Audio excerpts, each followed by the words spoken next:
Bismillahirrahmanirrahim. Assalamualaikum warahmatullahi wabarakatuh.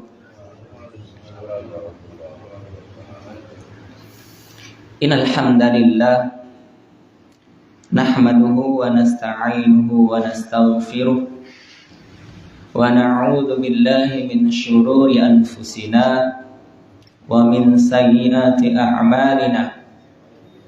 Man yahdihillahu fala mudilla lahu wa man yudlil fala hadiya lahu. Asyhadu an la ilaha illallah wahdahu la syarika lahu wa asyhadu anna Muhammadan abduhu wa rasuluh la nabiyya ba'da. Allahumma salli wa sallim wa barik ala nabiyyina Muhammadin wa ala alihi wa ashabihi wa man tabi'ahum bi ihsanin ila yaumiddin. Amma ba'd. Wa qala Allah ta'ala ba'da a'udzu billahi minasy syaithanir rajim. Ya ayyuhalladzina amanu taqullaha haqqa tuqatih wa la tamutunna illa wa antum muslimun. Hadirin jamaah salat subuh rahimani wa rahimakumullah. Yang pertama, kita bersyukur kepada Allah Subhanahu wa ta'ala atas segala nikmat yang Allah berikan kepada kita hingga saat ini. Nikmat sehat, kesempatan Islam dan iman yang masih ada pada diri kita, dan semoga ini senantiasa Allah berikan kepada kita hingga akhir hayat kita. Allahumma amin. Yang kedua, salawat dan salam semoga senantiasa tercurah kepada suri tauladan kita, manusia agung, Nabi Allah, utusan Allah Subhanahu wa ta'ala, baginda Rasul Nabi Muhammad sallallahu alaihi wasallam, kepada keluarga beliau, para sahabat-sahabat beliau, pengikut-pengikut beliau yang setia hingga akhir zaman. Semoga kita istiqomah dalam menjalankan ajaran dan sunnah beliau hingga akhir hayat kita. Allahumma amin. Hadirin yang berbahagia rahimakumullah, sebagaimana ayat yang kami bacakan tadi, Allah Subhanahu wa ta'ala berfirman dalam salah satu surat, yakni surat yang ketiga, Ali Imran ayat yang ke-102. Allah Subhanahu wa ta'ala berwasiat, memerintahkan kepada kita, ya ayyuhalladzina amanu, wahai orang-orang yang beriman, ittaqullaha haqqa tuqatih, bertakwalah kepada Allah dengan sebenar-benarnya takwa, wala tamutunna illa wa antum muslimun, dan jangan sampai kalian, jangan sekali-kali kalian meninggalkan kehidupan dunia ini kecuali dalam kondisi muslim, berserah diri kepada Allah, beriman dan bertakwa serta beribadah kepada Allah Subhanahu wa ta'ala. Allah seakan-akan mengatakan, hei orang-orang yang beriman, jangan sampai engkau mengejar dunia, tiba-tiba meninggal dunia. Seakan Allah mengatakan, hei orang-orang yang beriman, jangan engkau hanya fokus kepada, sibuk kepada memikirkan agar hidupmu baik, tapi pikirkanlah pula, persiapkanlah pula agar matimu baik. Jangan sampai mengejar sesuatu yang tidak dibawa setelah meninggal dunia, sehingga lupa kepada Allah Subhanahu wa ta'ala. Inilah pesan Allah kepada orang-orang yang beriman dalam ayat ini, bahwa ketika kita melakukan urusan dunia, jangan pernah melupakan Allah Subhanahu wa taala. Jangan pernah mengabaikan Allah Subhanahu wa taala, libatkan Allah dalam segala aktivitas kita. Sehingga segala sesuatu yang kita lakukan bernilai ibadah di mata Allah. Karena memang kita diciptakan ya di dunia ini tidak lain dan tidak bukan untuk beribadah kepada Allah. Wa ma khalaqatul jinna wal insa illa liya'budun. Tidaklah aku menciptakan jin dan manusia, kata Allah, melainkan untuk beribadah kepada Allah Subhanahu wa taala. Sehingga ketika kita melakukan ini, kita dipanggil oleh Allah Subhanahu wa taala dalam kondisi bekerja. Ketika kita niatkan untuk ibadah, maka kita meninggal dalam kondisi beribadah. Ketika kita berjalan di suatu jalan, kita niatkan perjalanan kita untuk ibadah kepada Allah, kita dipanggil oleh Allah dalam perjalanan tersebut ya. Maka pada saat itu kita meninggal dalam kondisi beribadah kepada Allah, dalam kondisi muslim, dalam kondisi beriman. Inilah yang Allah harapkan kepada kita, yang Allah pesankan kepada kita.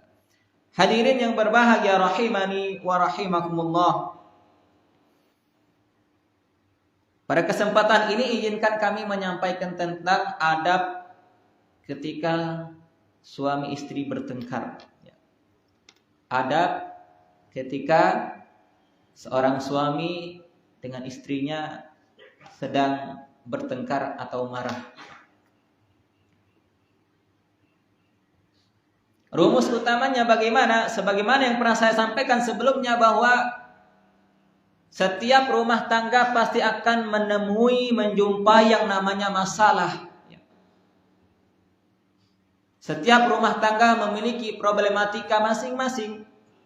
Jangankan rumah tangga kita, rumah tangga para nabi pun, sebagaimana contoh-contoh yang kami sebutkan pada pertemuan-pertemuan sebelumnya, memiliki yang namanya masalah. Dari keluarga Nabi pertama, Nabi Adam alaihissalam, sampai Nabi terakhir, Nabi kita Nabi Muhammad sallallahu alaihi wasallam, Allah jelaskan di dalam Al-Quran maupun Nabi Muhammad sallallahu alaihi wasallam, Rasulullah sallallahu alaihi wasallam sampaikan dalam hadis-hadisnya, ada masalah-masalah yang menjadi pelajaran bagi kita. Karena memang rumus pertamanya adalah Allah Subhanahu wa taala sebutkan dalam surat yang kedua Al-Baqarah ayat 155. Walanabluwannakum bisyai'in, kata Allah. Kami pasti akan menguji mereka. Akan selalu menguji manusia. Karena memang hidup ini berbanding lurus dengan yang nama ujian. Maka rumusnya, kalau hidup pasti akan berjumpa dengan yang namanya ujian. Kalau nggak mau diuji, maka jangan hidup, kan itu. Jadi ketika manusia hidup, pasti akan menemui yang namanya masalah, pasti akan menjumpai yang namanya ujian. Begitu pula ketika berumah tangga. Kalau engkau berumah tangga, pasti akan menjumpai yang namanya masalah, menjumpai yang namanya ujian. Kalau seorang laki-laki punya istri, pasti akan punya masalah dengan istrinya, menjumpai masalah dengan istrinya. Begitupun sebaliknya, kalau engkau tidak mau bermasalah dengan istri, jangan punya istri. Itu rumusnya. Jadi rumus pertama adalah ketika kita hidup pasti akan menemui yang namanya masalah. Baik masalah secara umum maupun masalah dalam rumah tangga. Hadirin yang berbahagia rahimakumullah. Kemudian ditegaskan kembali oleh Allah Subhanahu wa taala dalam surat yang ke-29 ayat yang kedua, ahasiban nasu ayyutraku ayyaqulu amanna wa hum la yuftanun, kata Allah Subhanahu wa taala. Apakah manusia itu mengira bahwa mereka akan dibiarkan saja dengan mengatakan kami beriman kepada Allah tanpa mereka diuji? Dibiarkan saja mengatakan beriman tapi tidak diuji? Tidak, kata Allah. Ketika mereka beriman, maka pasti akan menjumpai namanya ujian. Semakin tinggi tingkat imannya, semakin berat ujiannya. Maka ujian terberat adalah ujian para nabi. Begitu pula, tidak dibiarkan oleh Allah Subhanahu wa taala begitu saja keluarga yang beriman kepada Allah tanpa diuji. Sebuah keluarga rumah tangga yang tingkat imannya tinggi akan lebih berat ujiannya. Semakin tinggi iman sebuah keluarga, maka semakin tinggi ujiannya. Kenapa ini? Apakah Allah ini menginginkan selalu ada masalah bagi hambanya? Apakah Allah menginginkan satu keluarga ini selalu ada masalah? Tidak. Apa tujuannya? Ya, maka kita lihat tujuannya adalah, dan ini menjadi adab bagi kita di dalam surat yang ke-91 ya, yakni surat Asy-Syam ya. Allah Subhanahu wa taala menyampaikan pada ayat yang ke-8, ke-7 dan ke-8. Setelah Allah bersumpah dengan beberapa kebesarannya ya, bersumpah dengan matahari ya, bersumpah dengan bulan, bersumpah dengan malam, dengan bumi ya. Kemudian Allah menyampaikan wa nafsi wa ma sawwaha, demi jiwa. Allah pun bersumpah dengan jiwa ini yang ada pada diri kita, dan demi jiwa dan penyempurnaannya, disempurnakan ciptaan Allah tersebut ya. Allah menciptakan jiwa pada diri seorang manusia, seorang hamba ya. Menciptakan nafs ya, jiwa. Untuk apa tujuannya kata Allah? Fa'alhamaha fujuraha wa taqwaha. Dan Allah mengilhamkan kepada setiap jiwa itu dua jalan. Jalan fujur dan takwa. Fujuraha wa taqwaha. Jalan fujur dan takwa. Ini Allah ciptakan. Disinilah adab kita ketika menjumpai masalah, baik masalah secara umum maupun masalah dalam rumah tangga khususnya. Bagaimana adabnya? Bahwa ada dua jalan yang Allah bentangkan untuk kita. Baik, buruk. Fujur, takwa. Fujur ini buruk, takwa ini baik. Maka dua ini ketika bertentangan kedua-duanya sama, maka akan menimbulkan sesuatu yang luar biasa. Maka ketika menghadapi masalah yang bersifat fujur, jangan kita melakukan yang bersifat fujur pula. Ketika kita mendapati masalah misalnya dengan orang lain menyakiti hati kita, orang lain berbuat zalim kepada kita, ketika kita membalasnya dengan sifat yang fujur pula, maka tidak akan selesai masalah tersebut. Apakah Allah menciptakan fujur, sesuatu yang tidak baik ini, kemudian menciptakan takwa? Allah menginginkan kepada manusia itu memiliki sifat fujur saja, menjadi manusia yang memiliki sifat yang buruk? Tidak. Allah ingin melihat bagaimana orang menghadapi sifat yang buruk ini dengan sifat yang baik sehingga muncul ketakwaannya kepada Allah Subhanahu wa taala. Sehingga Allah melihat mana orang yang takwa, mana orang yang tidak bertakwa. Ini tujuannya. Mana orang yang sabar dengan orang yang tidak sabar. Allah menciptakan sabar, dan sabar ini merupakan takwa, dan Allah menciptakan marah, dan marah ini merupakan fujur. Allah menciptakan benci, benci ini merupakan fujur, dan Allah menciptakan kasih sayang ini merupakan takwa.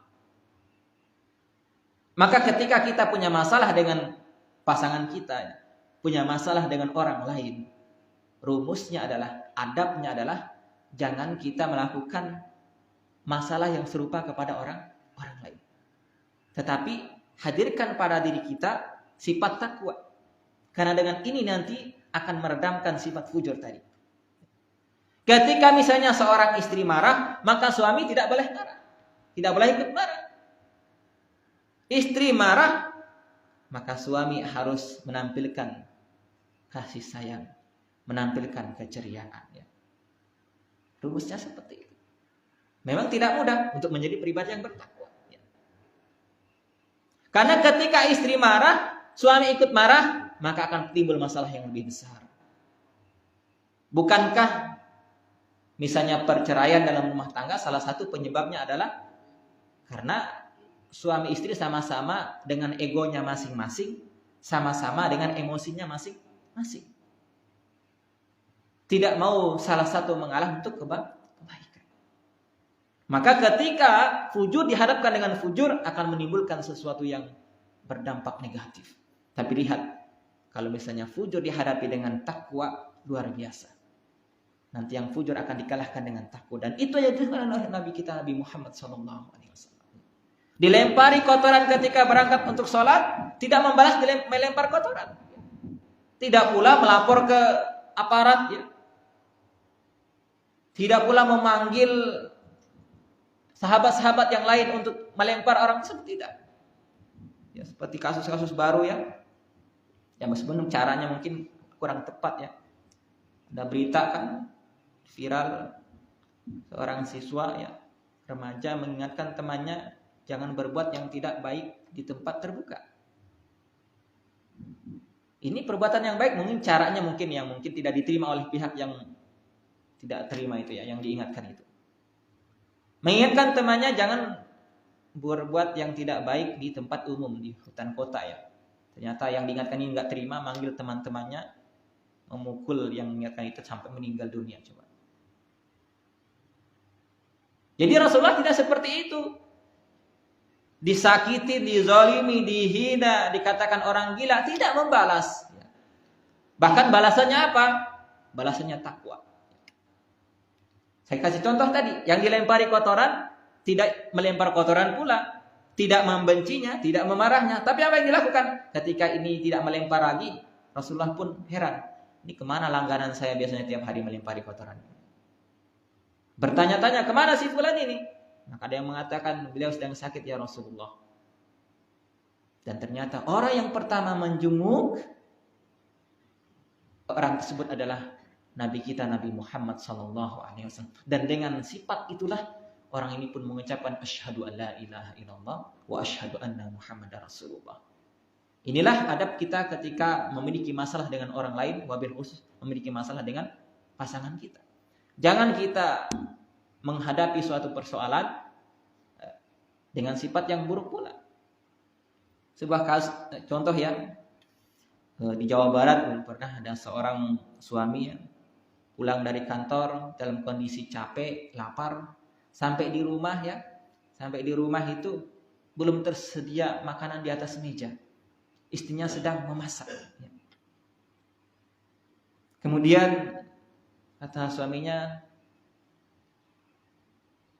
wahai istriku, sudah ada makanan kah? Belum masak, masih sedang dimasak. Kalau begitu kata suaminya, masakkan untukku dulu mie instan. Masak mie dulu. Karena istrinya sedang sibuk memasak, asik memasak, ternyata lupa. Ya sedang memasak sayur, juga memasak mie. Ya. Pada saat itu dia mengambil garam 1 sendok, ternyata dituangkan ke dalam yang dimasak tadi mie. Ya. Bayangkan 1 bungkus mie, ya. Kemudian garamnya 1 sendok. Bagaimana rasanya? Yang tujuannya untuk sayur. Ya. Selesailah masak mie ini dihidangkan kepada suaminya.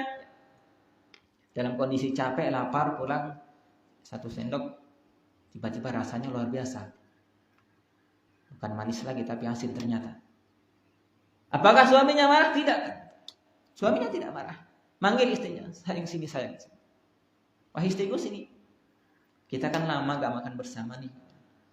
Saya pengen kita makan bersama, kangen nih. Luar biasa sikap suaminya, adab suaminya terhadap istrinya. Kemudian sini. Saya suapin dirimu. Disuapinlah istrinya. Ternyata ketika disuapin mie tersebut rasanya asin luar biasa, sehingga membuat istrinya pun langsung nunduk ke bawah mau minta maaf pada suaminya. Langsung dikatakan nggak usah begitu. Langsung dibangunkan lagi. Luar biasa. Nah dengan itu yang tadinya capek lapar tiba-tiba hilang. Dan apa yang terjadi?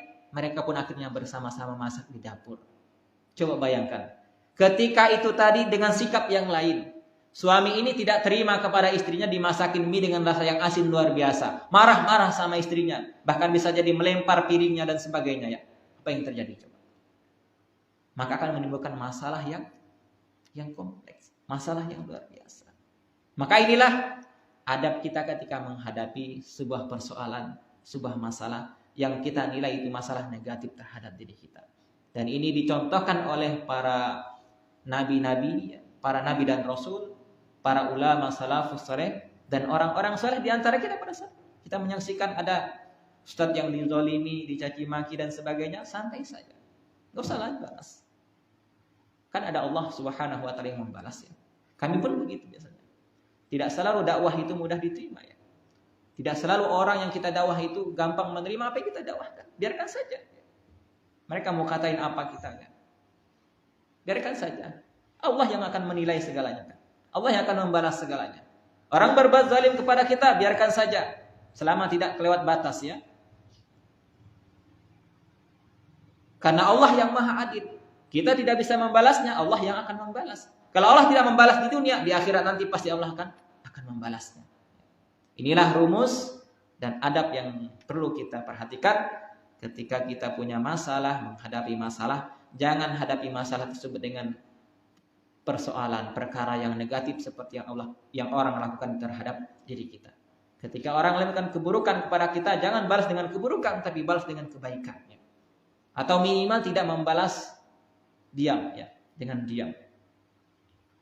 Kalau kita belum mampu membalasnya dengan kebaikan, kita diam tanpa membalas.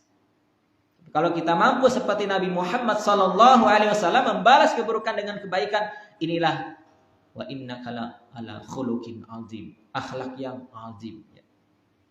Mungkin ada orang yang punya masalah dibalas dengan masalah yang serupa, itu boleh saja. Ada orang yang dapat masalah, kemudian dia tidak membalas masalah tapi didiam saja. Tapi ada orang yang dapat masalah, kemudian dia balas masalah tersebut dengan kebaikan. Inilah tingkatan akhlak yang paling tinggi. Karena ada tingkatan akhlak itu ya. Ada akhlakus sayyi'ah, akhlakus hasanah, kemudian akhlakul karimah, akhlakul azimah. Ya. Sayyi'ah ini akhlak yang buruk. Ya. Hasanah ini akhlak yang baik. Perbuatan buruk tidak dibalas, didiamkan saja. Ini akhlakul hasanah. Akhlakul karimah ya. Perbuatan yang mulia. Akhlak yang mulia. Dia dapat masalah, dizolimi, disakitin. Dia memaafkannya ya. Membiarkannya saja. Ya. Kemudian ada akhlak yang lebih tinggi lagi, akhlakul azimah. Dia mendapatkan keburukan, disakitin, dizalimi, tetapi dia tidak membalas keburukan dan kezaliman tersebut dengan keburukan dan kezaliman yang serupa, melainkan dia membalas dengan kebaikan. Inilah akhlak yang paling tinggi yang dicontohkan oleh baginda Rasul kita Nabi Muhammad sallallahu alaihi wasallam. Semoga ini menjadi kebaikan bagi kita bersama, khususnya bagi kami pribadi, dan kita menjadi pribadi yang lebih baik. Karena sifat takwa ini adalah sifat-sifat yang baik yang ada pada diri kita. Dan itu yang mengantarkan kita menjadi manusia mulia di dunia dan akhirat. Kita akhiri dengan doa kafaratul majlis. Subhanakallahumma wa bihamdik. Asyhadu an la ilaha illa anta. Astaghfiruka wa atubu ilaik. Akhiru da'wana anilhamdulillahi rabbil alamin. Terima kasih atas segala perhatian, mohon maaf atas segala kesalahan. Fastabiqul khairat billahi taufiq wal hidayah wa ridha wal inayah. Assalamualaikum warahmatullahi wabarakatuh.